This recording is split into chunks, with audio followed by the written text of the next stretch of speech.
back. Tesla hitting 140 again this morning, 440 again this morning, and I'm finally ready to put on a position, and I'm putting it here in the trading room.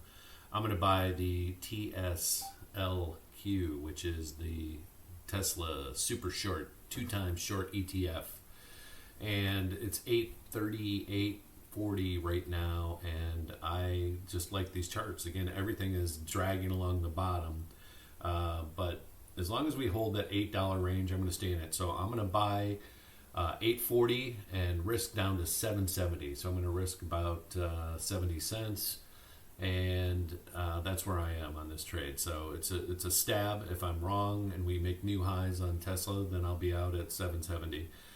If I'm right, this thing should bounce because we're testing the low that we made on Monday, but can't quite get to it. So that means Tesla's not quite making a new high, and I'm going to take a stab here. So again, I like this cheap ETF as a way of playing straight out Tesla, because if it falls, this will be 2x the fall. So that means it goes up twice as fast, it goes up twice as slow.